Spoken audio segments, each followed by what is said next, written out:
नमस्कार दोस्तों, स्वागत है आप सभी का विद्यासागर गुरु यूट्यूब चैनल पर।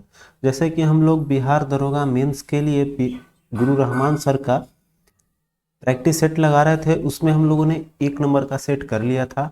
आज वीडियो में हम लोग करेंगे प्रैक्टिस सेट नंबर 2। इसके अलावा देखिए यहाँ पर द्वितीय प्रश्न पत्र जो है सामान्य अध्ययन, जैसे कि पहला प्रश्न पत्र आपका सामान्य हिंदी का है, तो सामान्य हिंदी का भी हम लोग करेंगे, बशर्ते कि उसको हम लोग रेगुलरली नहीं करेंगे, रुक रुक कर करेंगे। ठीक है, एक एक सेट कभी बीच बीच में करते रहेंगे, क्योंकि उसका देखिए केवल पास मार्क्स है, तो उसमें केवल हम लोग एक्सरसाइज के रूप में ही करते रहेंगे। तो आइए आते हैं इसके पहले क्वेश्चन पे। करें, निम्न में क्या प्रकाश के वायुमंडलीय अपवर्तन का परिणाम नहीं है। ठीक है, तो देखिए सूर्य का सूर्यास्त के समय लाल दिखाई देना, यह आपका प्रकाश के प्रकीर्णन के कारण होती है। तो आपका हो जाएगा ऑप्शन फर्स्ट। ठीक है, यही नहीं है, बाकी तो तारों का टिमटिमाना, अपवर्तन वगैरह सब हो गया ही होगा। आइए अगला क्वेश्चन देखिए। कह रहा है कि एसिटिलीन या इथाइन, जिसका फॉर्मूला क्या होता है C2H2, कह रहा है कि यह गैस जो है ऑक्सीजन की उपस्थिति में जलकर क्या बना रही है, कार्बन डाइऑक्साइड का निर्माण करती है। तो इस प्रक्रिया को दर्शाने के लिए कह रहा है कौन सा संतुलित समीकरण इसमें दिया हुआ है। संतुलित समीकरण केवल देख लेना है हम लोग को, बाकी जो प्रोडक्शन है वो सेम है, कार्बन डाइऑक्साइड बना रहा है, जल बना रहा है। तो देखिए यहाँ कार्बन कितना है, 2, इसके तरफ नहीं है। यहाँ कार्बन कितना हो जा रहा है, 4, तो यह तो नहीं होगा। एक तरफ 2 है, एक तरफ 4 है, संतुलित नहीं है। यहाँ देखिए कर है कार्बन का 2 दूनी का 4, इधर भी 4 है। ऑक्सीजन मिला लीजिए, 4 दूनी का 8, और इधर कितना है 8, और यहाँ 2, 8 2 10, तो 5 दूनी का 10, ऑक्सीजन भी हो गया। अब हाइड्रोजन का केवल देखना है, तो हाइड्रोजन 2 इधर है और 2 से मल्टीप्लाई, तो 2 दूनी का 4, तो यहाँ भी देखेंगे तो 2 से मल्टीप्लाई 2 दूनी का 4, मतलब आपका ऑप्शन नंबर 2 जो है वो बिल्कुल सही संतुलित है। अगला ऑप्शन क्वेश्चन देखिए कर रहा है कि हाइड्रोलिक प्रेस में किसका उपयोग किया जाता है। मतलब कि हाइड्रोलिक बताया था मैंने क्वेश्चन कि हाइड्रोलिक आपका किस पे काम करता है, पास्कल के नियम पे। ठीक है, यह दाब के नियम होता है जो कि लिक्विड में आपका होता है। तो अगर किसी इस तरह का इसका बनाया जाता है सिस्टम, क्योंकि देखिए ये एक तरफ से मोटा रहता है और एक तरफ से पतली नली कर दी जाती है, तो इससे क्या होता है कि ये जो है अगर इसको कम एरिया पे हम डालेंगे इफेक्ट, जैसे कि मान लीजिए यहाँ पर अगर यहाँ पिस्टल टाइप का है और इसमें लिक्विड भरा हुआ है, तो इसमें क्या होता है कि जब इस पर प्रेशर डालेंगे तो इधर तेजी से निकलेगा, मतलब ज़्यादा बल लगाता है आपका। तो इसी यही नियम है आपका पास्कल का हाइड्रोलिक प्रेस में। अगला देखिए, बीमा जो दिया हुआ है MLT का पावर -2 है, इसके अनुरूप है। तो ये बीमा किसका होता है, MLT के पावर -2, तो ये आपका बल का है। ठीक है, कर है क्या घटित होने पर सहज परिवर्तन होता है। तो सहज परिवर्तन आपका मुक्त ऊर्जा में कमी होती है। आया हुआ क्वेश्चन पिछले सेट में भी हम लोगों ने किया था। तो मुक्त ऊर्जा में कमी ही आपका कहलाती है। अगला देखिए कह रहा है कि सही युग में रसायन एवं उसका रासायनिक सूत्र दिया हुआ है, यहाँ हम लोग को चयन करना है। देखिए तो यहाँ पर कह रहा है plaster of Paris. Plaster of Paris में क्या होती है आपका, यहाँ देखिए हमको ऑप्शन यहाँ देखते हैं दिया है कि नहीं मैचिंग वाला, क्योंकि यहाँ हम लोग को मिलानी होगी। तो यहाँ दिया हुआ है, बिल्कुल आपको दिया हुआ है। ठीक है, तो आइए हम लोग यहाँ मिलाते हैं। थोड़ा ये लंबा पड़ जा रहा है, इसलिए थोड़ा मिलाने में दिक्कत हो सकती है, आधा नीचे है आधा ऊपर में है। तो फिर भी देखते हैं हम लोग, याद रखेंगे प्लास्टर ऑफ पेरिस का होता है CaSO4 × ½ H2O। तो इस तरह से आपका ये हो गया ए का। दूसरा देखिए ये आपका बुझा हुआ चूना का बोल सकते हैं हम लोग, तो ये आपका हो जाएगा, ये दिया हुआ है डी का, मतलब ए हो जाएगा डी और बी हो जाएगा ए, तो DA याद रखेंगे। फिर आते हैं हम लोग अगले क्वेश्चन पे, ऊपर चलते हैं। तो अगला देखिए है CaSO4 × ½ H। अच्छा, इसमें देखिए अब यहाँ हम लोग को हिडन हो गया कि ये किसका है, तो यह जिप्सम का सूत्र होता है, और जिप्सम, और ये हो गया CaOCl2, ये होता है आपका विरंजक चूर्ण का। तो यहाँ पर आप हम लोगों ने वहाँ देखा था कि आपका ए का मैचिंग किया था किससे, 2 से, और 2 का आपका मैचिंग हो गया आपका 4 वाला, 4 देखे थे, 4 का 1 था, मैंने डी वाला ए पे मिला था। तो इस तरह से मेरा ऑप्शन देखेंगे तो ए ऑप्शन इसमें सही हो जाएगा। बाकी अगर अच्छे से देखना होगा तो यहाँ मैंने बता दिया है, उसको आप फिर से मिला लेंगे। जैसे ये हो गया आपका जिप्सम का, ये जिप्सम हो गया, और उसके बाद फिर आपका COCl2 हो गया आपका विरंजक चूर्ण का, या ब्लीचिंग पाउडर जिसको हम लोग बोलते हैं। ठीक है, चलिए अब चलते हैं अगले क्वेश्चन पे। जब कोई दौड़ती हुई कार अचानक रुक जाती है तो यात्री आगे की ओर झुक जाते हैं, यह क्या होता है? तो जड़त्व का नियम होता है। तो देखिए यह क्या हो रहा है कि गति में है, दौड़ रही है कार, तो दौड़ रही है मतलब वो गति का जड़त्व था जिसके कारण कि वो रुका तो वो आगे की ओर झुक जाता है। अगला देखिए है K4NiCN4 में निकेल का ऑक्सीकरण संख्या क्या है? ठीक है, निकेल का आपसे पूछ रहा है, तो जिसका ऑक्सीकरण निकालना रहता है हम लोग क्या करते हैं, उसको हम लोग मान लेते हैं आपका, जैसे कि निकेल निकालना है तो उसको हम लोग Na को मान लेंगे कि आपका 0 है। ठीक है, तो यहां से देखिए K4 का क्या हो जाएगा, +1 होता है, तो +1, और यहाँ पर 4 है, 4 इसका परमाणु, तो 4 से गुना कर लेंगे, प्लस यहाँ पर हो जाएगा X मान लेते हैं, निकेल का X है, और साइनाइड का होता है कितना, -1, तो +-1 का कितना परमाणु, 4, और सबका ऑक्सीकरण ले देखे कितना होता है, 0 होता है, तब X का वैल्यू निकलेगा।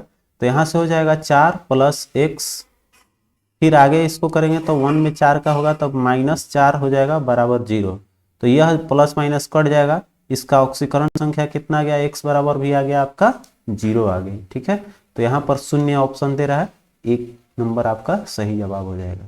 ठीक है, अगला देखिए कर रहा है कि संख्याओं 11,284 तथा 7655 को किसी 3 अंकीय संख्या से भाग देने पर समान शेषफल प्राप्त होते हैं, तो वह 3 अंकीय संख्या कौन सी है? मतलब किससे भाग देंगे तो यह दोनों संख्याएं जो है आपका समान शेषफल देगी। तो इस तरह के क्वेश्चन बनाने के लिए क्या करते हैं हम लोग, इसको हम लोग पहले माइनस कर लेते हैं। ठीक है, माइनस करने से क्या होगा कि इसका सबसे छोटा संख्या निकलेगा अंतर वाला। तो यहां पर देखिए घटाते हैं 11,284, और इसमें से माइनस करेंगे 7,655। ठीक है, तो यह आ जाएगा आपका 926, और ये हो गया आपका 3। ठीक है, तो इतना आया। अब इसमें क्या करना है कि 3 अंक की संख्या से कह रहा है, तो इसका अगर हम लोग गुणनखंड करेंगे 3629 का, तो गुणनखंड करने पे कितना आएगा इसका, 19 × 191।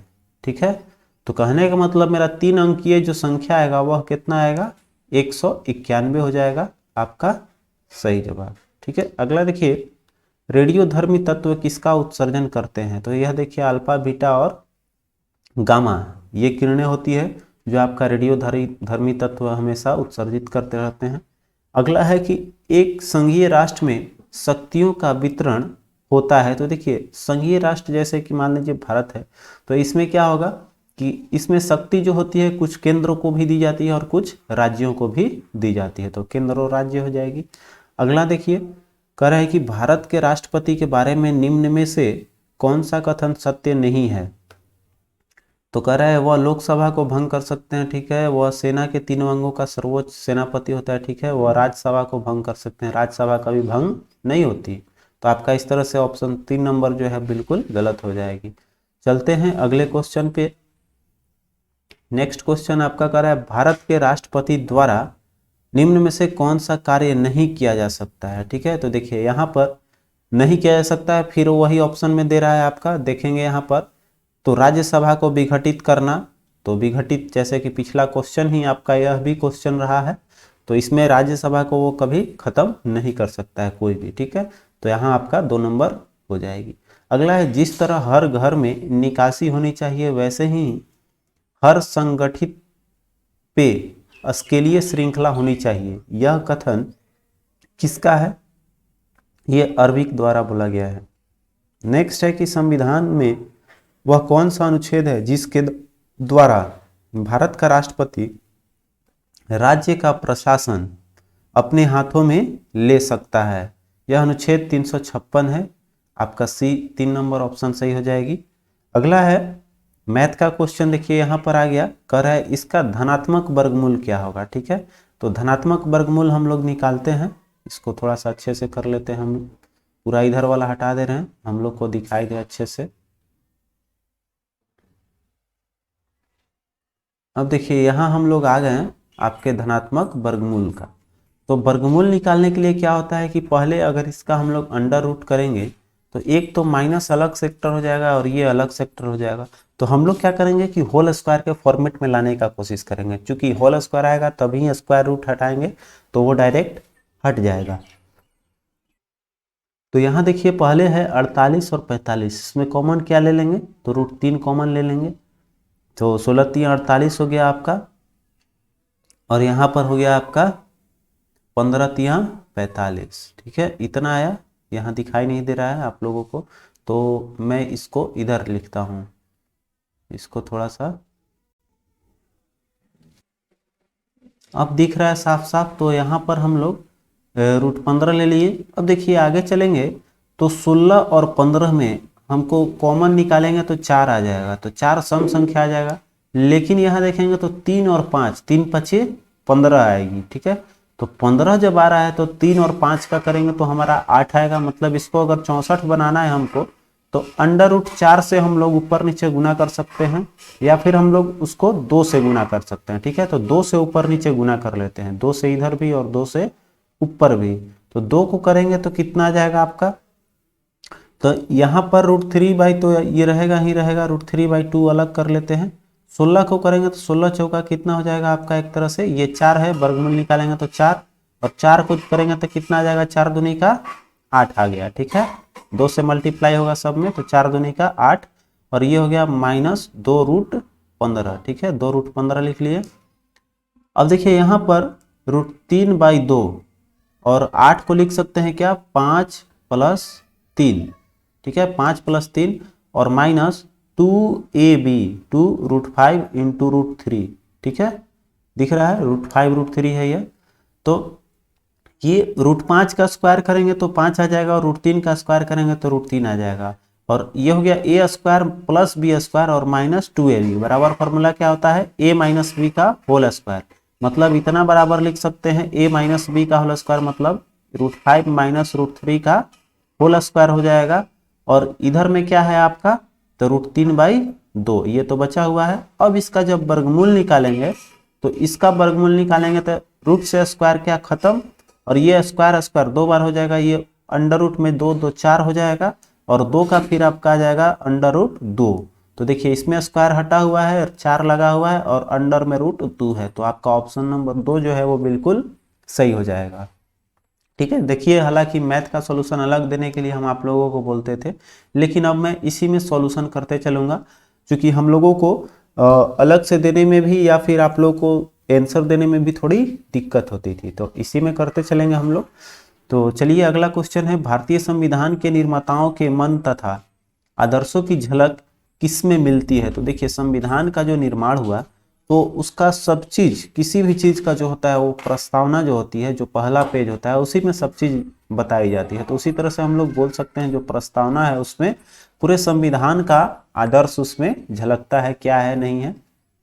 नेक्स्ट क्वेश्चन है कि हमारे संविधान की 8वीं अनुसूची में अभी तक कितनी भाषाओं को शामिल किया गया है। तो देखिए अब तक में वो 22 भाषा है, 22 भाषा आपका 343 में नहीं है, ये देखिए आपका 343 अनुच्छेद में है। तो यहाँ पर इनमें कोई नहीं ऑप्शन ले लेंगे, चूंकि हमारा होता है कितना, 22 भाषाएं अभी तक मान्यता दी गई है। अगला है कि किसी संख्या को 296 से भाग देने पर शेष 75 प्राप्त होता है। यदि उसी संख्या को 37 से भाग दिया जाए तो देखिए 37 से भाग दिए तो शेषफल क्या मिलेगी। ठीक है, तो इस तरह के क्वेश्चन देखिए निकालने के लिए सबसे सिंपल चीज बताते हैं कि जैसे मान लीजिए 276 है आपका, ठीक है, सॉरी 296 से भाग दे रहे हैं और यह 37 से फिर भाग दे रहे हैं, तो पहले चेक करेंगे कि क्या है इसका गुणक है कि नहीं है। तो 37 को जब हम चेक करेंगे तो कितना आ जाएगा, 7 8 56। ठीक है, 7 8 56 हो गया, और 24 और 5 29 हो गया, मतलब कि 296 कट गया। तो जो संख्या अगर 296 से भाई कटेगा वह आपका कितना से 37 से आसानी से कट जाएगी। ठीक है, तो सिंपल बात है, जब 75 शेषफल आ रहा है तो 75 या 37 का फैक्टराइज हो जाएगा। तो जब इसको करेंगे तो 75 को जब भाग देंगे हम लोग 37 से तो कितना आएगा शेषफल, वही आंसर हो जाएगा। तो 37 दूनी का 74, ठीक है, 37 दूनी का 74, शेषफल कितना आएगा, 1 आना चाहिए। तो 1 देखते हैं आपका ऑप्शन कौन सा है, तो 1 आपका ऑप्शन दे रहा है, ऑप्शन नंबर 1 में ही है, ठीक है। अगला आते हैं, अगले क्वेश्चन पे कर रहे हैं चुनाव आयोग क्या है। तो चुनाव आयोग हमारा एक संवैधानिक निकाय है, संवैधानिक संस्था है। नेक्स्ट क्वेश्चन है कि भारत में निर्वाचन आयोग किसका चुनाव करता है। तो देखिए निर्वाचन आयोग जो है हमारा, इसमें संसद, राज्य विधानमंडल, राष्ट्रपति और सब उपराष्ट्रपति पद के लिए करती है। नेक्स्ट है 22 है, राज्य के नीति निर्देशक तत्वों को संविधान में समाविष्ट करने के पीछे क्या उद्देश्य है। तो देखिए राज्य के जो नीति निर्देशक तत्व हैं वो सबसे बड़ा चीज है कि वह क्या करता है, केंद्र और राज्य को एक तरह से सम्मोहित करता है। तो उस तरह से तो उसका परिणाम क्या होता है, तो सामाजिक और आर्थिक प्रजातंत्र बनी रहती है, यह आपका मुख्य इसका उद्देश्य हो जाएगा। और यह सबसे एक क्वेश्चन इंपॉर्टेंट है कि पूछा जाता है कि राज्य के नीति निर्देशक तत्व किस देश से ली गई है, तो यह आयरलैंड से लिया गया है, ठीक है। अगला क्वेश्चन मैथ का कर 126 रुपए प्रति किलोग्राम, ठीक है, थोड़ा सा और 126 रुपए प्रति किलोग्राम और 135 रुपए प्रति किलोग्राम वाली चाय को तीसरी प्रकार की चाय के साथ मिलाया जाता है। तो कह रहा है यदि इस मिश्रण का मूल्य 153 रुपए प्रति किलोग्राम बराबर हो तो तीसरी प्रकार की चाय का मूल्य बताना है, क्या होगा, ठीक है। तो देखिए एक है 126, एक है 135, अंत में कितना आ रहा है, 153 आ रहा है, और यह 2 अनुपात में मिलाया जा रहा है, मतलब कि दुगुना कर दिया जा रहा है। तो पहला 126 और 135, इसका जब एवरेज निकालेंगे तो कितना आएगा, क्योंकि यह देखिए यहाँ पर एवरेज निकाल के और 153 जो है उसको 2 से भाग दे के अगर हम लोग कर लें तो हमको आसानी से मिल सकती है, ठीक है। तो देखिए यहाँ पर उस तरह से अगर नहीं हो रहा है तो हम लोग एक तरह से कैसे कर लेंगे, एक सिंपल उपाय बताते हैं, जैसे कि 126 और 135 ये दोनों है, और उसके बाद 153 रुपया हो रहा है, तीसरा आ रहा है, तो 1, 2 और 2 कुल कितना केजी हो गया आपका, 4 केजी हो गया, ठीक है। तो 4 केजी का अगर निकालेंगे दाम तो कितना हो जाएगा, तो यहाँ देखिए ये 1 किलोग्राम का दाम दिया हुआ है, तो 4 किलोग्राम का दाम निकालेंगे तो कितना हो जाएगा, तो 153 गुने 4 कर लीजिए, तो कीजिएगा कितना आ जाएगा, 3 चौका 12 और ये 15 चौके 60, 1 61 हो गया, मतलब 612 रुपया जो है ये अनुपात को हम लोग बेचेंगे 612 रुपये में, ठीक है। तो देखिए कह रहा है तीसरी प्रकार की क्या होगा, तो दोनों का चाय का निकाल लीजिए, दोनों चाय कितना है 126 और 135, तो यहाँ से आपका निकल जाएगा कि 2 किलो जो तीसरा मिल रहा है उसमें उसका दाम कितना है। तो 2 किलो निकालेंगे यहाँ पर, तो देखिए यहाँ पर 135 और 136 जोड़ेंगे तो कितना हो जाएगा, तो 36 5 31 10 61, ठीक है। यहाँ पर आ गया, घटाएंगे तो कितना आ जाएगा आपका, कुल घटाकर यहाँ पर हम लोग लिख सकते हैं 61 और एक में 1 जाएगा आपका, 1 बच गया, मतलब इसको माइनस करेंगे तो 351 आया, ठीक है। कैसे, तो 612 में से इन दोनों को जोड़कर घटा लिए 126 और 135 को, जैसे 126 135 जोड़ेंगे कितना आ जाएगा आपका 300 आपका आ जाएगा 300 आपका 51, ठीक है, 6 5 3 2 5 हो गया, 661 आ जाएगा, ठीक है। अब देखिए यहाँ पर 361 को जब घटाएंगे तो 351 आ जाएगा, 351 आया, तो 351 को अब हम लोग क्या करेंगे कि 2 से भाग करेंगे, क्यों, क्योंकि यहाँ देखिए 4 केजी का दाम निकाले थे, तो 4 में तो 1 केजी ये हो गया, तो 2 केजी बचा मेरा तीसरा वाला, तो 2 से भाग दे दीजिए, वही आंसर आ जाएगा आपका।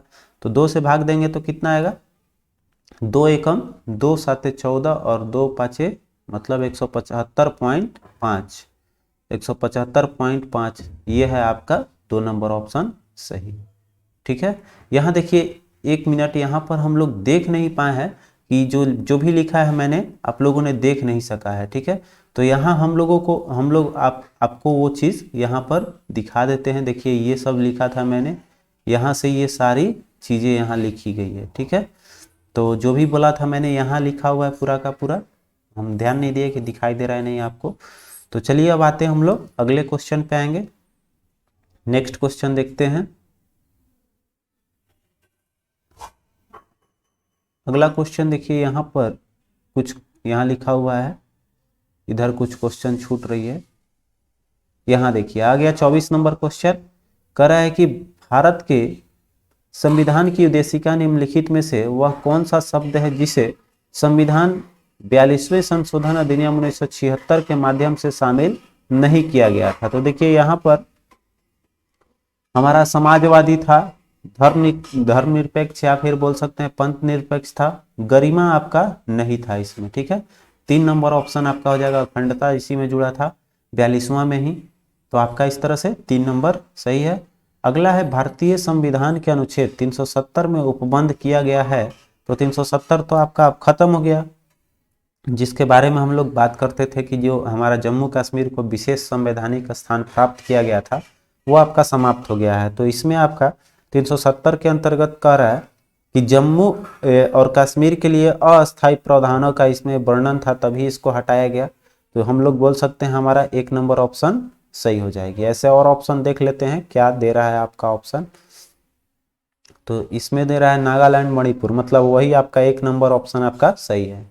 अगला क्वेश्चन देखिए, कह रहा है कि अजंता के अनेक चित्र किसके शासनकाल में बनाए गए हैं। ये गुप्त शासकों का है। अगला देखिए, उपनिषद क्या है। तो उपनिषद हमारा जो होता है उसको हम लोग एक वेद का भाग मानते हैं। तो उपनिषद का एक और नाम है जिसको हम लोग बोलते हैं, जिसको हम लोग क्या बोलते हैं, इसमें देखिए ऑप्शन नहीं दिया हुआ है, वेदांग ये बोल सकते हैं। तो ये चीज लिखा हुआ नहीं है। तो हम लोग का एक ऑप्शन है, हिंदू मनीषा को प्रतिपादित करने वाले दार्शनिक सिद्धांत जो हैं वो उपनिषद कहलाते हैं। तो हमारा 3 नंबर ऑप्शन करेक्ट हो जाएगी। ठीक है, चलिए नेक्स्ट है, कह झेलम नदी के किनारे प्रसिद्ध बीतास्था का जो युद्ध हुआ था, किन किन शासकों के बीच यह युद्ध हुआ था। तो यह पोरस और सिकंदर के बीच हुआ है बीतास्था का युद्ध, जिसको झेलम का युद्ध भी बोला जाता है क्योंकि झेलम नदी के किनारे हुआ था। अगला देखिए है कि एक खुदरा व्यापारी को किसी वस्तु के छपे हुए मूल्य पर 40% के छूट दिया जाता है। तो कह रहा है वह व्यापारी उस मूल्य को छपे हुए मूल्य पर ही बेचता है, तो उसका प्रतिशत लाभ क्या होगा। तो देखिए ये खरीद के लाया कितना में, देखिए यहाँ पर 40% छूट पे खरीद के लाता है, मतलब उसको कितना में खरीद के लाया, 60 रुपए में उसको खरीद के ला रहा है। ठीक है, लेकिन वह बेच रहा है कितना में व्यापारी, तो 100 रुपया अगर उस पर दाम लिखा है तो 100 रुपये में बेच रहा है। तो लाभ कितना कमाया आपका भाई, 40 रुपया लाभ कमा लिया। कितना पैसा लगाया था, तो मात्र वह 60 रुपया लगाया था। तो 60 पे निकालेंगे और इंटू कर लेंगे 100, तो ये हो जाएगा 0 का 0, और ये कर लेते हैं हम कितना 2, ये 2 से जाएगा 2 5 10, और ये हो जाएगा 2 3 6। तो देखिए ये हो जाएगा 200 बटा में 3, पूर्णांक करेंगे तो 66 पूर्णांक 2/3 आ जाएगा। आपका सी ऑप्शन करेक्ट हो जाएगा। इतना प्रतिशत उसको लाभ होगी। ठीक है, जितना लिया था उतना ही पे आपको बेच रहा है, जो उस पे अंकित मूल्य था, तो उसीलिए आपका फायदा निकाल लिए। अगला है कि किस स्तंभ में अशोक ने स्वयं को मगध के सम्राट बताया है। यह उल्लेख मिलेगा आपको भाबरू स्तंभ में। नेक्स्ट है वास्को डी गामा कालीकट या भारत कब पहुंचा था, तो 1498 हो जाएगी। अगला है देखिए कि भारत में लोदी वंश की आखिरी शासक इसमें लोदी वंश के कौन थे, तो आखिरी हो जाएगा आपका इब्राहिम लोदी। नेक्स्ट है कि भारत के अंग्रेजों ने अपना पहला किला कहाँ बनाया था, तो यह मद्रास में बनाया था शुरू में। तो देखते हैं ऑप्शन में आपका मद्रास, सबसे पहले मद्रास में उन लोगों ने बनाया है। तो मद्रास आपका है ऑप्शन में, देख रहे हैं 3 नंबर जो ऑप्शन है वो मद्रास आपका सही जवाब हो जाएगी। ठीक है, अगला क्वेश्चन देखिए, इल्तुतमिश ने 1225 में लगभग किसे पराजित कर बिहार पर अधिकार किया था। उस समय अधिकार उस समय बोल सकते हैं हसमुद्दीन इबाज खिलजी था शासक। 35 भारत में किस गवर्नर जनरल ने भारत में अंग्रेजी भाषा का प्रारंभिक पहल किया है, तो अंग्रेजी भाषा के लिए इसमें दिखाई देगा आपका लॉर्ड बेंटिंग जो है वो आपका इसमें अंग्रेजी भाषा का प्रारंभिक पहल किया है, मतलब उसको बोल सकते हैं जनक है। इंडियन नेशनल कांग्रेस का जन्म कब हुआ था? तो 1885 में आपका इसकी स्थापना हुई थी। अगला देखिए, कह रहा है मुस्लिम लीग ने कब मुसलमानों के लिए अलग देश मांग शुरू की थी? तो सब देखिए, सबसे पहले आपका 1940 से आपका मांग तत्पर हो गया था, तो सी ऑप्शन आपका करेक्ट हो जाएगा। अगला है कि पंचशील किस वर्ष में प्रतिज्ञापित किया गया था? पंचशील कब आपका हुआ था? पंचशील समझौता, तो पंचशील आपका आया था 1954 में। अगला है वह गवर्नर जनरल जो भारतीय राष्ट्रीय कांग्रेस के प्रतिनिधियों से मिला तथा जिसने उन्हें एक पार्टी दी थी, पार्टी भी किया था, वो थे आपका लॉर्ड डफरिन। ठीक है। अगला है 1763 में पटना स्थित अंग्रेजों की फैक्ट्री पर अपना अधिकार किसने कर लिया था? तो फैक्ट्री पर किसने अधिकार किया था? अंग्रेजों की जो फैक्ट्री थी वो कब की घटना है? 1763 की। तो 1763 में आपका हो जाएगा मीर कासिम, नवाब मीर कासिम। अगला देखिए 41, अंतर्राष्ट्रीय दिनांक रेखा कहाँ से होकर गुजरती है? तो ये 180 डिग्री जो हम लोग बोलते हैं ग्रीनविच या यमोत्तर रेखा है, वो आपका सही जवाब हो जाएगी। अगला है निम्नलिखित में से कौन सा रेखा समानांतर है? ठीक है, तो अक्षांश रेखाएं जो होती है वो समानांतर होती है। बाकी देखेंगे आपका देशांतर रेखाएं, तो देशांतर रेखाएं क्या होती है कि वो एक दूसरे को केंद्र पर जाकर अर्थात ध्रुव पर जाकर इस तरह से मिल जाती हैं, तो वो तो समानांतर नहीं कहलाएंगी। तो अक्षांश रेखाएं आपकी होती है। ठीक है, अब देखिए अक्षांश रेखाएं कितनी होती है, यह आपके लिए कमेंट में एक क्वेश्चन रहेगा, आप उसको कमेंट करके बताएंगे। 89, 90, 91। ठीक है, कितनी होती है? सॉरी, यहाँ पर ये आगे देखिए, अगला क्वेश्चन पे हम लोग चलेंगे। या उससे अधिक होता है तो कमेंट कर लीजिएगा कितनी अक्षांश रेखाएं होती है। यहाँ देखिए आते हैं, अब अगले क्वेश्चन को देख लीजिए। निम्नलिखित में से कौन सा कथन असत्य है? तो असत्य कथन इसमें देखिए पहला स्टेटमेंट है कि अग्नेय चट्टान लावा के जमने से बनता है। बिल्कुल, आग है तो आग से ही बनेगा, अग्नेय हो जाएगा। ठीक है, फिर देखिए जीवाश्म की प्राप्ति अग्नेय चट्टान से नहीं अवसादी चट्टानों से होती है, आपका स्टेटमेंट गलत हो जाएगी। ठीक है, तो 2 नंबर गलत है। आइए चलते हैं अगले क्वेश्चन पे। अगला क्वेश्चन कर रहा है आपका कि बिहार किसने देशांतर तक स्थित है? तो बिहार का स्थिति देखेंगे तो ये आपका 83, 88 दे रहा है, लेकिन पॉइंट में होगी कुछ, ये तो एग्जैक्ट होती नहीं। तो यहां पर देखेंगे ये हो जाएगा, पूछ रहा है कि देशांतर क्या है, देशांतर आपसे पूछ रहा है। तो देशांतर है इसका 83 से 88, तो 83, 19, 50 से हो जाएगा आपका 88। ये पहला ऑप्शन सही है आपका, 88, 17 और 40, मतलब कि 88 डिग्री 19 मिनट और 50 सेकेंड। उसी तरह से 88 डिग्री ये हो गया और 17 मिनट 40 सेकेंड। ठीक है, अगला देखिए गंगा नदी बिहार के किस जिले में प्रवेश करती है? तो गंगा जैसे ही यूपी से आती है तो वो पहले सबसे कहाँ घुसती है? बक्सर जिला में। नेक्स्ट आपका पृथ्वी की दक्षिण ध्रुव किस भूखंड में स्थित है? तो दक्षिणी ध्रुव जो है, दक्षिणी ध्रुव आपका नीचे है, तो नीचे इसको हम लोग क्या बोलते हैं? अंटार्कटिक। ये हो जाएगा आपका 4 नंबर अंटार्कटिका आपका सही जवाब हो जाएगी। अगला देखिए बिहार में मैग्नेटाइट कहाँ पाया जाता है? तो ये मिल जाएगा आपको बिहार में आपका जमुई और गया दोनों में मिल जाएगा आपका, इसलिए ऑप्शन 3 ले लेंगे। नेक्स्ट है अहमदाबाद के पास कौन सा द्वीप है? अहमदाबाद के हमारा मतलब कि लेफ्ट साइड में जाएंगे जो गुजरात का है, वहां पर पड़ जाता है कौन सा? तो दमन और द्वीप। ठीक है, वहीं पर अवस्थित है। 49 है नाथुला दर्रा निम्नलिखित में से किस राज्य में स्थित है? तो यह पड़ जाता है सिक्किम। आपका सिक्किम बिल्कुल सही जवाब हो जाएगा, बहुत बार आया वही सब क्वेश्चन है। अगला है निम्नलिखित में से किस खनिज के लिए भारत आत्मनिर्भर नहीं है, मतलब दूसरे से उसको लेना पड़ता है?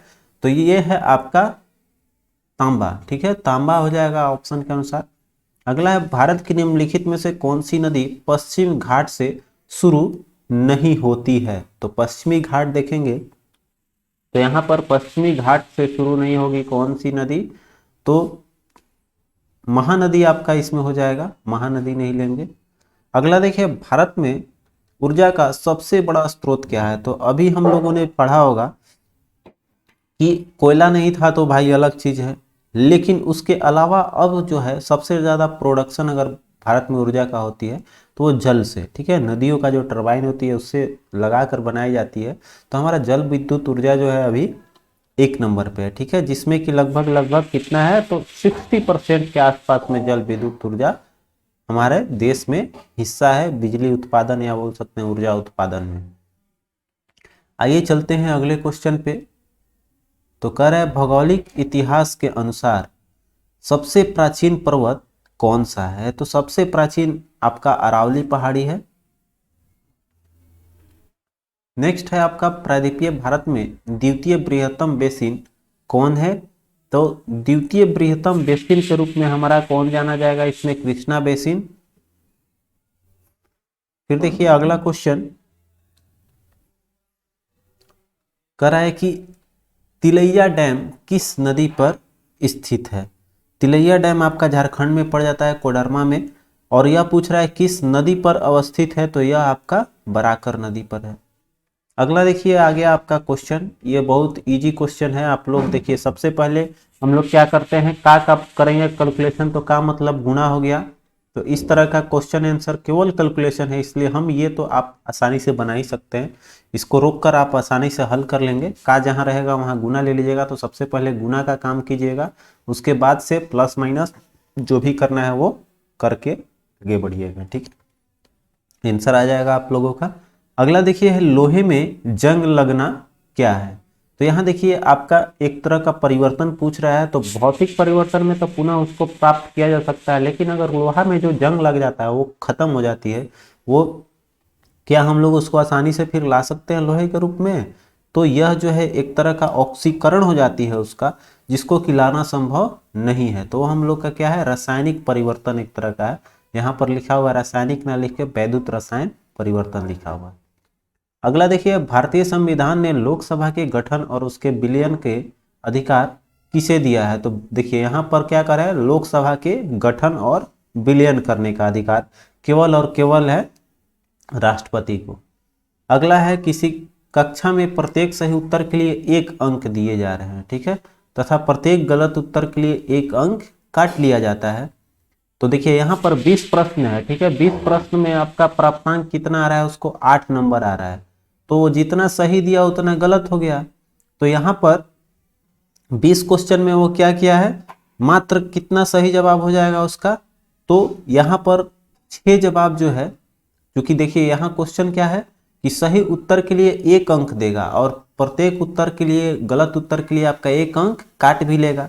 तो यहाँ पर आपका 20 प्रश्न के उत्तर दिए हैं, उसने 20 प्रश्न का उत्तर दिया, उसका नंबर आया 8। तो 8 नंबर आया मतलब केवल 8 नंबर सही हो गया। तो वो 8 के अलावा इसमें कितना कट गया उसका नंबर? तो पहले इसको हम लोग ये माइनस कर लेते हैं, तो कितना जाएगा आपका? तो 20 में से 8 लेकर जाइएगा तो आपका आ जाएगा 12। अब देखिए 12 में क्या हुआ कि 12 में आपका तो 6 कट गया और 6 जो है और वो आप गलत किए, तब तो आपका 6 नंबर जो आया हुआ भी था वो 6 नंबर आपका गायब हुआ है। इसका मतलब कि आपका टोटल 12 नंबर गायब हुआ है।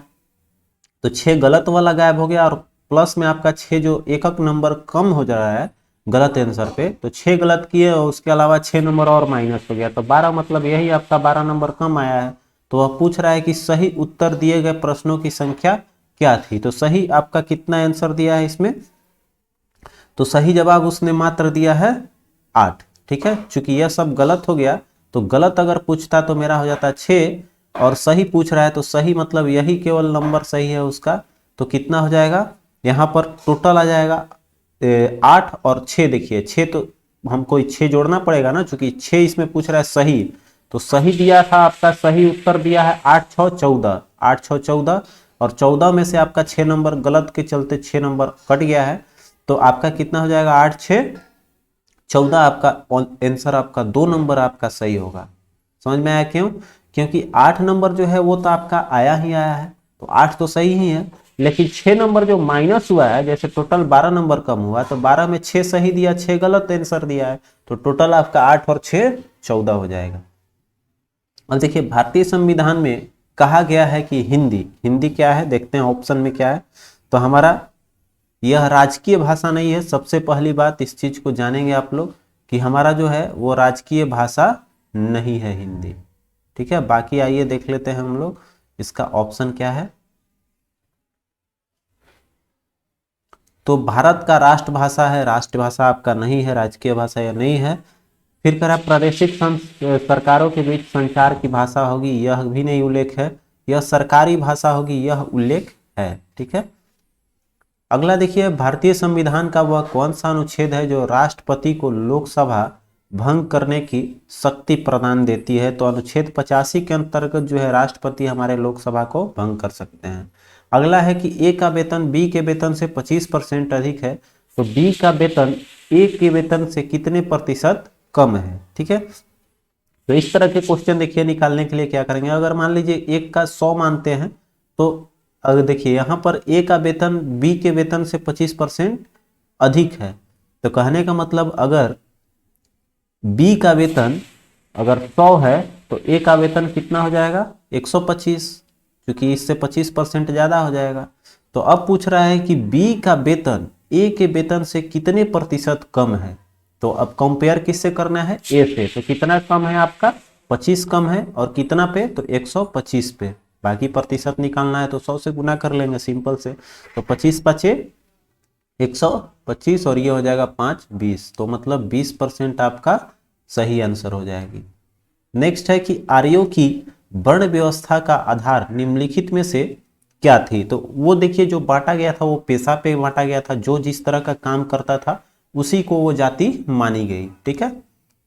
अगला है कि केवल ने 2 टेप रिकॉर्डर एक ही मूल्य पर बेच दिया। विक्रय मूल्य दोनों का सेम है और एक का 10% लाभ और एक पे 10% हानि हो रही है, तो पूरे लाभ या हानि ज्ञात करना है। तो ये तो बहुत सिंपल क्वेश्चन है। इस तरह का क्वेश्चन अगर निकालना हो तो सीधे आप क्या करें कि जो प्रतिशत है उन दोनों को गुना करके, ठीक है, चूंकि दोनों का विक्रय मूल्य सेम है, और 100 से भाग दे दीजिएगा, प्रतिशत निकल जाएगी आपका।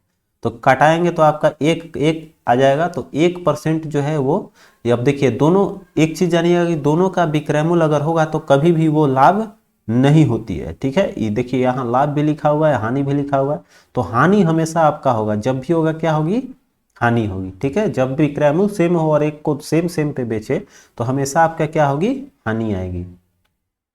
अगला देखिए है कि 2500 रुपए पर 2 वर्ष के लिए 4% वार्षिक की दर से साधारण और चक्रवृद्धि ब्याज का अंतर क्या होगा, ठीक है। तो अंतर बराबर फॉर्मूला क्या होता है, डिफरेंसेज बराबर फॉर्मूला हम लोग को पता है, P इंटू आर बाई 100 का स्क्वायर होता है, ठीक है। तो यहाँ देखिए P कितना दिया हुआ है, P है 2500, तो 2500 लिख लेते हैं। 2500 गुना R कितना है, तो R है आपका 4% है, तो 4/100 का स्क्वायर कर लेते हैं। 2 साल के लिए है तो स्क्वायर आपका लग ही गया है। तो ये कितना बार में चला जाएगा, 25 बार में।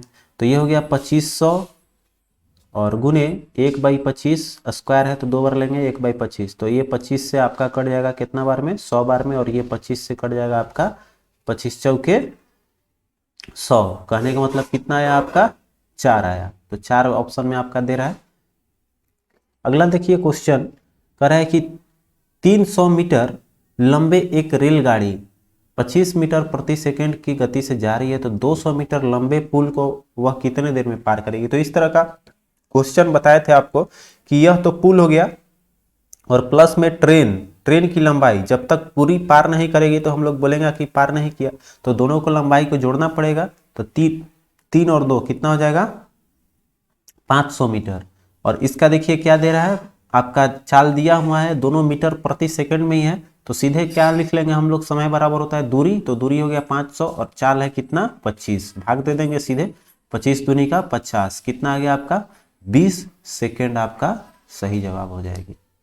अगला देखिए है कि 2 खंड AB और CD के सर्वांगसम होने के लिए नीचे शर्त कौन सी है। आइए भाई देखते हैं नीचे कौन सा शर्त दिया हुआ है, हम लोग देखते हैं।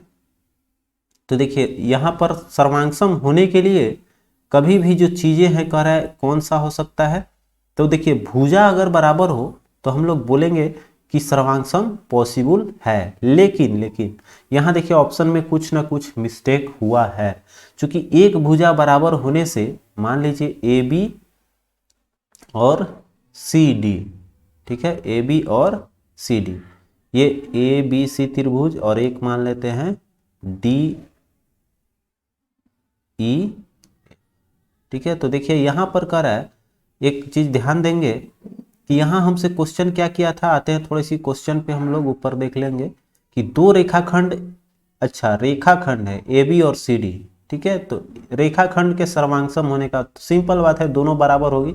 रेखा है, हमने सोचा कि त्रिभुज होगा, लेकिन यह पूछ रहा है कि रेखा है, तो रेखा है तो ए बी और सी डी के सर्वांगसम तब होगा जब दोनों का लंबाई सेम टू सेम होगा, मतलब दोनों की लंबाई क्या होगी, बराबर होगी। तो इस तरह से आपका ऑप्शन पहला ही इसमें सही हो जाएगा, क्योंकि इसमें देखिए आपका दोनों रेखाखंड त्रिभुज नहीं होगा, त्रिभुज नहीं पूछ रहा था हमसे, रेखाखंड था ऑप्शन में, तो दोनों की लंबाई बराबर हो तो हम लोग बोलेंगे कि सर्वांगसम है। अगला देखिए है कि एक नाव के धारा 1 घंटे में 20 किलोमीटर जाती है तथा उतनी ही दूरी धारा के विपरीत 2 घंटे में तय करती है, तो स्थिर जल में नाव की चाल ज्ञात करनी है, ठीक है। तो देखिए यहाँ पर क्या है कि 1 घंटा लगता है इधर से जाने में और 1 घंटा आता है उसको आने में, तो स्थिर जल में नाव की चाल पूछ रहा है, तो हमने क्या बताया था कि यहाँ पर दूरी कितनी हो जाएगी टोटल, तो दूरी आपका टोटल हो जाएगा 20 किलोमीटर, ठीक है। 1 घंटा में कितना जाती है, 20 किलोमीटर, तो यहाँ पर नाव के दिशा में कितना हो जाएगा, तो कहने का मतलब देखिए यहाँ पर जब चलेंगे तो समय बराबर हम लोग यहाँ कंपेयर करेंगे, समय है 1 तो समय बराबर क्या हो जाएगा, इधर लिखते हैं फिर दिखाई नहीं देगी, देखिए यही दिक्कत होती है, अब कहाँ लिखे सोचनी पड़ती है, तो इसको थोड़ा सा ऊपर लिखेंगे। समय बराबर फार्मूला क्या होता है, समय बराबर होता है दूरी बाई चाल, ये तो फार्मूला पता होगा आपको। तो देखिए पहला समय, पहले स्टेटमेंट पे चलेंगे तो समय 1 घंटा लग रहा है, ठीक है, तो 1 घंटा लग रहा है तो 1 लिख लेंगे, 1 बराबर, अब देखिए दूरी क्या है, तो दूरी हमको नहीं पता, दूरी पता है 20 किलोमीटर दिया हुआ है, तो दूरी लिख लिए 20, और चाल देखिए, तो चाल कह रहा है कि ये किधर जा रहा है, तो नाव जो है धारा के साथ जा रहा है, धारा के साथ मतलब इसमें चाल क्या होगा, x प्लस वाई हो जाएगा, दोनों का चाल जुड़ जाएगा, तो x प्लस वाई बराबर कितना आ गया, x प्लस वाई बराबर x प्लस वाई है, x प्लस वाई बराबर वैल्यू आ गया 20, ठीक है, ये मल्टीप्लाई क्रॉस मल्टीप्लाई करेंगे तो आपका आ गया 20। अब देखिए उसी तरह से चलेंगे तो जस्ट इसको हम लोग थोड़ा सा इसको हटा देते हैं, सब हमको लिखने में और थोड़ा आसानी हो, तो एक स्टेटमेंट तो आपका आ गया कि इन दोनों का चाल कितना हो जाएगा 20, ऊपर लिख लेंगे, अच्छे से समझेंगे।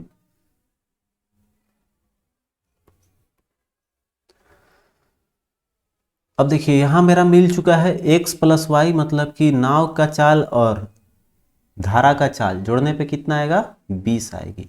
अब देखिए दूसरा स्टेटमेंट से चलेंगे तो वही है, दूरी कह रहा है उतना ही दूरी है, तो यहाँ समय कितना लग रहा है, समय 2 घंटा है और दूरी है 20, और चाल देखिए क्या हो जाएगा x माइनस वाई, अब विपरीत चलेगा तो दोनों का अंतर हो जाएगा, नाव के चाल में से धारा का चाल माइनस हो जाएगी, तो 2 से क्या हो जाएगा 10, 2 धा में 10, मतलब कि x माइनस वाई बराबर कितना आ गया 10। तो जब इसको बाइफरकेट करके जोड़ेंगे दोनों समीकरण को तो x वाई कट जाएगा, ये हो गया 2x बराबर 30, मतलब कि आपका नाव का चाल कितना आ गया, 2 से कट जाएगा 15 बार में, तो 15 आपका x, यही नाव का चाल था आपका 15, एग्जैक्ट आंसर आ गया 15 किलोमीटर पर घंटा, ठीक है। उसी तरह से देखिए आपका आ गया, करें A और B किसी काम को 30 दिन में कर सकते हैं, B और C उसी काम को 24 दिन में कर सकते हैं, C और A 20 दिन में कर सकते हैं, यदि वे सभी मिलकर 10 दिन में काम करते हैं तो फिर B और C काम छोड़कर चले जाएं तो शेष देखिए अब सब मिलकर कर रहा है आपका 10 दिन में, तो सबसे पहली चीज है हम लोग A, B और C का एफिशिएंसी निकालेंगे, तब हमको पता लगेगा कि A जो है वो कितने दिनों में काम कर पाएगा, ठीक है। तो यहाँ पर देखेंगे हम लोग का कॉमन दिया हुआ है A B C दोनों तीनों का है, तो यहाँ से देखिए निकाल लेते हैं हम लोग, तो इफिशियंसी सबसे पहले दोनों का जब निकालेंगे दोनों जोड़ के तो यहाँ 2A 2B 2B 2C आ जाएगा इस तरह से। तो यहाँ देखिए इसको हम बनाते हैं कहाँ, यहाँ जगह भरा हुआ है तो हम ऊपर थोड़ा सा ले लेंगे जगह के लिए, क्योंकि जगह का बहुत अभाव हो जाती है, इसीलिए हम मैथ जल्दी बनाते नहीं हैं। अब देखिए यहाँ पर थोड़ा सा और दिक्कत हो गई, तो इधर देखिए थोड़ा सा और ऊपर कर लेंगे। चलिए आइए अब देखते हैं। तो कह रहा है कि ए बी का कितना दिया हुआ था, ए बी करते हैं 30 दिन में, ए बी करते हैं 30 दिन में, ए प्लस बी का है 30, बी प्लस सी कितने में कर रहा है, बी प्लस सी कर रहा है आपका 24, फिर है सी प्लस ए, दोनों सी प्लस ए कर रहा है कितने में, 20 में। यहाँ से टोटल वर्क निकालेंगे तो एलसीएम आ जाएगा 120, तो 120 आपका छोटा पड़ेगा, थोड़ा सा हम बड़ा ले लेते हैं, क्योंकि यह बड़ी संख्या है तो हम लोग को डिवाइड करने में आसानी रहेगा। कितना ले लेते हैं 240, ठीक है। टोटल वर्क अगर 240 लेते हैं तो ये कितना हो जाएगा, ए प्लस बी एक दिन में 8 काम करेंगे, 24 पचे आपका ये हो जाएगा 5 काम करेंगे, और ये हो जाएगा आपका 10 हो जाएगा, 24 5 120 होता है तो ये 10 हो जाएगी, और ये फिर हो गया आपका 20 दूनी 12 दूनी का 40, मतलब ये काम करेंगे आपके 12 काम, ठीक है। तो a प्लस बी बराबर 12, उम्मीद करते हैं आप थोड़ा देखने में दिक्कत हो रही होगी तो थोड़ा समझेंगे। 10 है यह 12 है। देखिए a प्लस बी का कितना है, एक दिन में 8 काम कर रहा है, तो a प्लस बी बराबर 8 अगर लेते हैं, फिर आपका b प्लस सी बराबर कितना है, b प्लस सी बराबर है आपका 10, तो हम 10 लिख लेते हैं। अब दोनों को जब घटाएंगे तो क्या जाएगा, ये कट जाएगा, ठीक है। हम क्यों कर रहे हैं, क्योंकि आपसे कह रहा है, हम इसको थोड़ा सा इधर कर लेते हैं, इधर आते हैं हम लोग, ठीक है। इधर आ जाएंगे, इधर ब्लैंक ज़्यादा मिलेगा हम लोगों को। चलिए यहाँ से हम लोग देखते हैं इधर। अब तो देखिए यहाँ पर क्या है कि a प्लस बी बराबर 8 है, ठीक है। a प्लस बी बराबर मेरा आया है 8, मतलब कि a प्लस बी मिलकर 8 काम करते हैं एक दिन में। फिर देखिए आगे चलिए, तो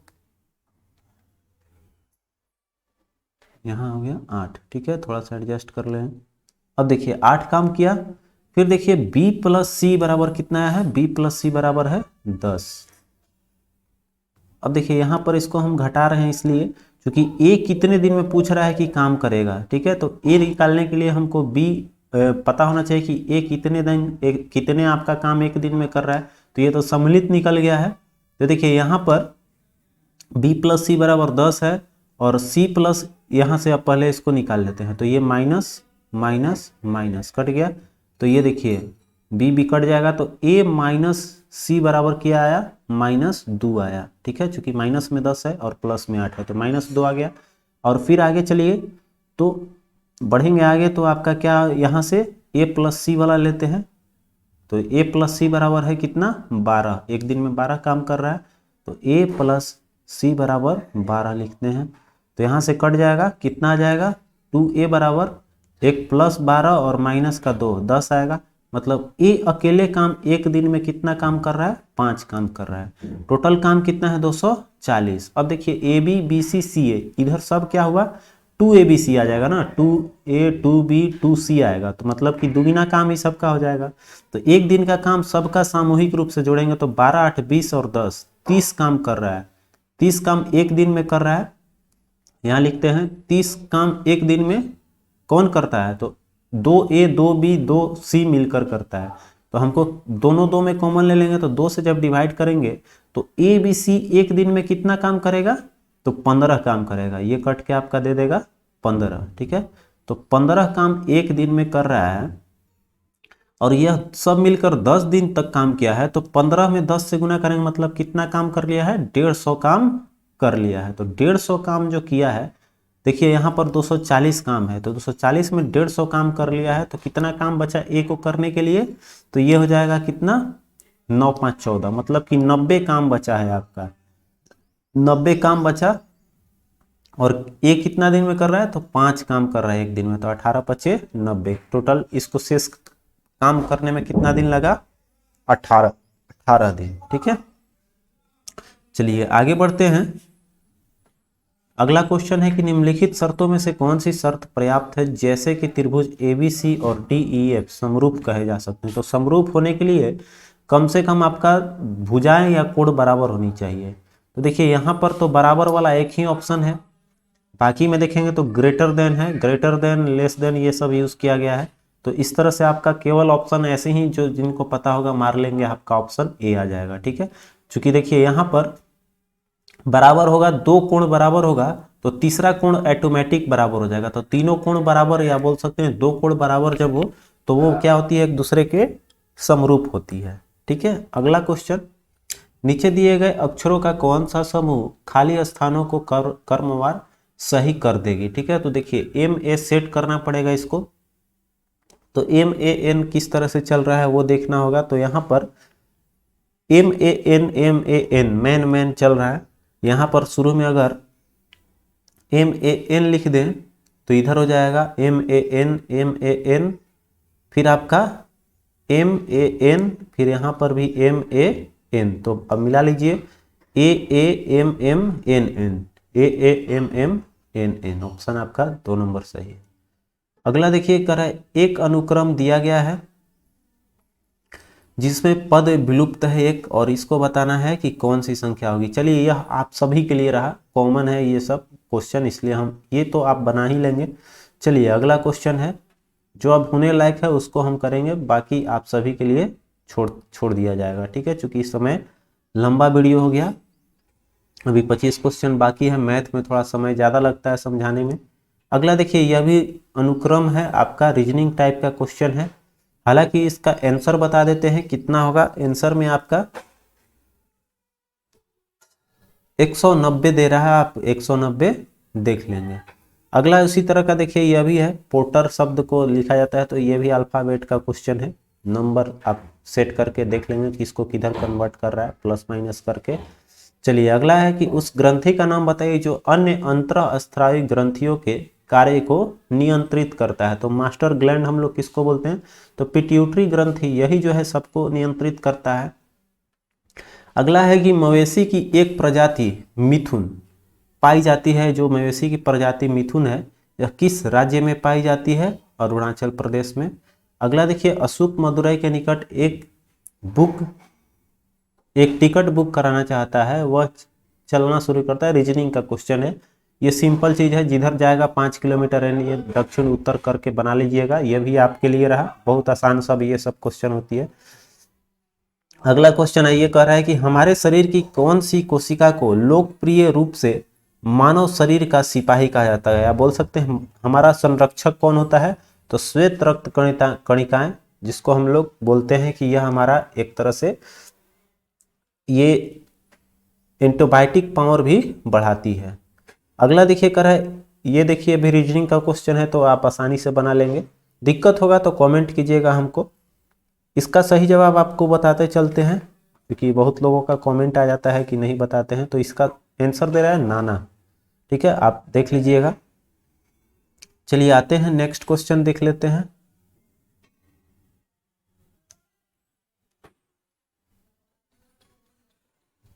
कह रहा है कि स्तनपान के दौरान किस हार्मोन के कारण स्तनों से दुग्ध का स्त्राव होता है।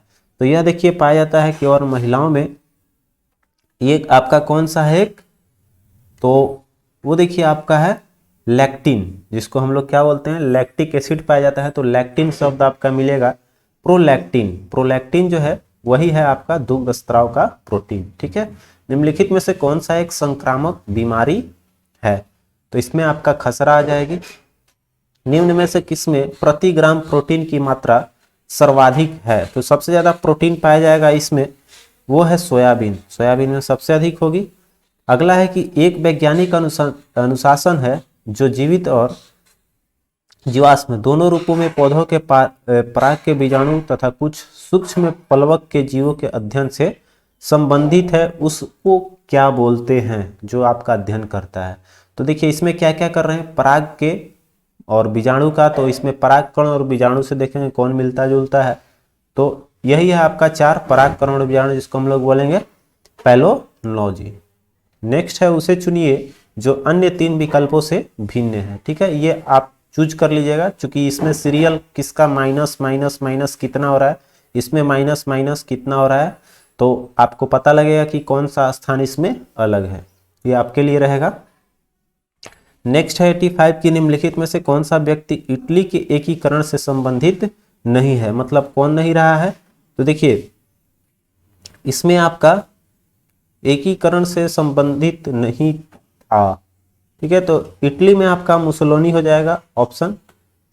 अगला देखिए है यूनेस्को का विश्व विरासत स्थल रानी की वाव, ठीक है, रानी की वाव जो है किला वो कहाँ पड़ जाता है, गुजरात में। तो पूछ रहा है कि यह आपका कहाँ अवस्थित है, तो वही पूछ रहा है, गुजरात में ही है, तो गुजरात ऑप्शन में आपको ऐसे ही मिल जाएगा, पाटन गुजरात। नेक्स्ट है कि चीन की ग्रेटर वॉल जिसको हम लोग महान दीवार बोलते हैं उसके निर्माण किसने करवाई थी, तो सी ह्यूआंग तो। अगला देखिए सुनामी किसके कारण होता है, तो सुनामी जब भी आती है तो क्या होता है कि पानी में जो होती है, पानी के नीचे ज्वालामुखी होती है जिसके कारण जब वो ऊपर की ओर उठता है तो वो सुनामी का रूप धारण करता है। आइए अगला क्वेश्चन देखिए 89 क्वेश्चन पे आते हैं।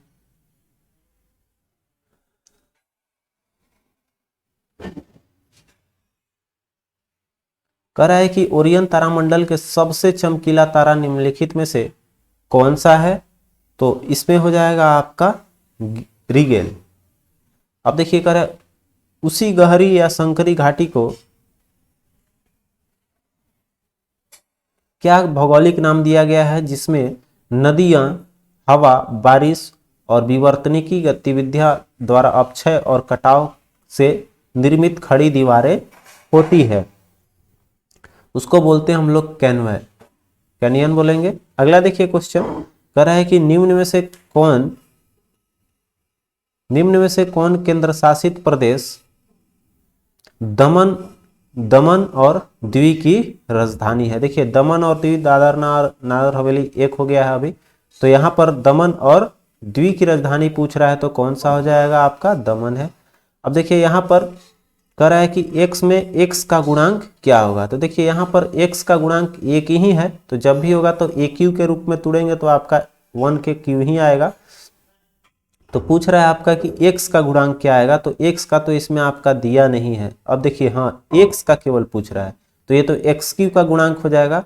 तो इसका फॉर्मूला देखिए क्या होता है, डायरेक्ट हम फॉर्मूला पे हिट करते हैं, AQ प्लस BQ और -3AB into A plus B, या बोल सकते हैं -3A स्क्वायर बी होता है, तो 3A स्क्वायर बी और -3A प्लस 3AB होगा, ठीक है। तो यहाँ पर जब हम 3AB लिखेंगे तो 3A का लिखते हैं x और b को लिखेंगे आपका 3y का स्क्वायर। चूंकि हमसे x का पूछ रहा है तो x वाला केवल लिखेंगे, बाकी को हम स्किप कर देते हैं जल्दी के लिए, क्योंकि फार्मूला लिखने में ज़्यादा समय लगेगा। तो यहाँ पर तितरी के 9 तिया, ये तितरी के 9 हो जाएगा और 9 तिया 27xy स्क्वायर। तो हमसे केवल x को हटा देंगे, बाकी क्या बचा वो आपका कोफिशिएंट या बोल सकते हैं गुणांक हो जाएगा। तो 27y स्क्वायर देखिए यहाँ पर आपका दे रहा है ऑप्शन में 27y स्क्वायर, बिल्कुल सही जवाब हो जाएगा। अगला देखिए नेक्स्ट क्वेश्चन है कि भारत का राष्ट्रीय गीत वंदे मातरम किस भाषा में लिखा गया, तो सुजलाम सुफलाम मलयाज शीतलाम ये सब संस्कृत भाषा का वर्ड है। अगला है कि इसरो के वाणिज्यिक एवं विपणन शाखा कौन सा है, तो एंट्रिक्स निगम लिमिटेड होती है उसकी। नेक्स्ट है कि यदि एक त्रिभुज दो भुजाओं की लंबाई कितना है 5 सेंटीमीटर और 8 सेंटीमीटर है, तो तीसरी भुजा की लंबाई कितनी हो सकती है, पॉसिबिलिटी बताना है। तो देखिए ये इसका जो लंबाई होगा वो क्या होगा, दोनों के योग से हमेशा कम और दोनों के अंतर से हमेशा ज्यादा आएगा। कहने का मतलब यह 8 5 13 से हमेशा क्या आएगा, कम होना चाहिए, और भुजा का मान जो है वो 8 5 3 से क्या होगा आपका ज्यादा होगा, ठीक है।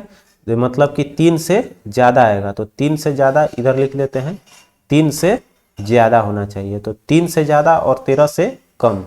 इसमें देखिए कौन सा आएगा, भुजा उल्टा घुमा दिए हैं सिंबल। तो कहने का मतलब कि 13 से आपका ज्यादा और 13 से कम और 3 से ज्यादा। तो 3 से कम में आपका 2 खत्म 3 खत्म, और 13 से ज्यादा आपका है तो ये खत्म, 13 से कम लेंगे और 3 से ज्यादा, तो एक ही ऑप्शन बचा आपका, इसके बीच में आ रहा है 4, ठीक है। अगला देखिए कि भारतीय पर्यावरण सुरक्षा अधिनियम किस वर्ष पारित हुआ था, तो यह लागू हुआ था 1986 में। अगला है महाबोधि मंदिर परिसर कॉम्प्लेक्स जो भगवान बुद्ध के जीवन से संबंधित 4 पवित्र स्थलों में एक है, कहाँ अवस्थित है, तो देखिए बोध गया तो हम लोग को अच्छी से पता होगी, बिहार में ही है। अब कह रहे हैं निम्न समीकरण को हल करना है, भाई हल कर लेंगे, बहुत इजी क्वेश्चन है, इसको हल करके अपना आंसर मार लेंगे। ये भागा का है, ठीक है, डिवाइड का ये सिंबल है। बाकी रहा आपके लिए, यहाँ पर आगे करके हल कर लीजिएगा, बहुत इजी क्वेश्चन है।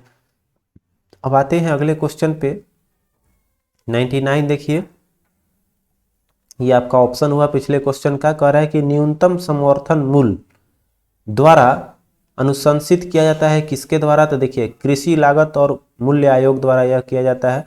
यह न्यूनतम मूल्य निर्धारण होता है किसानों के फसल के लिए, ये तो क्लियर होगा आप लोगों को। अगला है निम्नलिखित में से कौन सा कार्यक्रम में भारत के व्यापार की सबसे महत्वपूर्ण विशेषता थी, तो इसमें आपका देखेंगे तो निर्यात अधिशेष आपका सही जवाब हो जाएगा।